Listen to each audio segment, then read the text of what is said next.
आचार्य चाणक्य ने एक बात कही थी कि कोई भी राष्ट्र बाह्य रूप से असुरक्षित हो और आंतरिक रूप से उसमें अगर उपद्रव हो तो राष्ट्र अराजक कहलाता है। और अराजक राष्ट्र बहुत शीघ्र समाप्त हो जाता है। यानी अराजक राष्ट्र की स्थिति वैसे ही होती है जैसे आज आप पाकिस्तान की स्थिति देखते होंगे। पूरी तरह अंदर से खोखला हो चुका है, अस्त व्यस्त हो चुका है। ये अराजकता किसी भी राष्ट्र को दुर्गति के कगार पर ले जा करके उसके अस्तित्व के सामने प्रश्न चिन्ह खड़ा कर सकता है।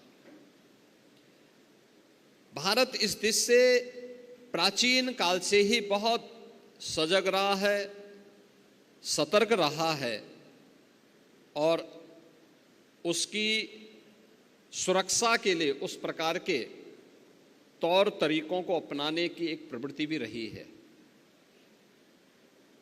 वैदिक कालखंड से ही हर भारतीय को इस बात की शिक्षा दी जाती है कि धरती हमारी माता है, हम सब इसके पुत्र हैं। माता भूमि पुत्रो हम पृथिव्या। धरती हमारी माता है तो मां के साथ कोई भी सुयोग्य पुत्र किसी भी प्रकार की छेड़छाड़ और अराजकता को बर्दाश्त नहीं कर सकता है। कोई भी पुत्र नहीं कर सकता है। अगर भारत की आन मान और शान के साथ कोई दुस्साहस करेगा तो हर भारतवासी उठ करके खड़ा होगा।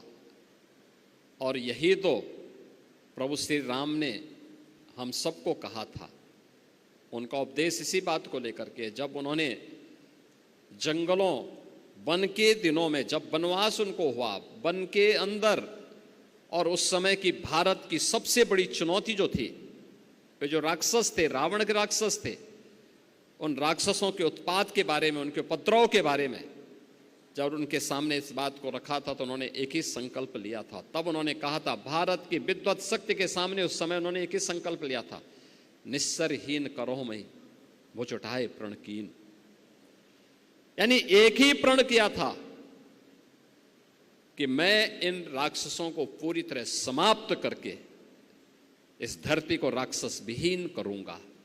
ये राक्षस विहीन करने का मतलब उन उपद्रवी तत्वों को जो हमारी राष्ट्र की सुरक्षा में सेंध लगा रहे हैं, इनसे अपने राष्ट्र को मुक्ति दिलाऊंगा। यह संकल्प राम राज्य की आधारशिला बनी थी।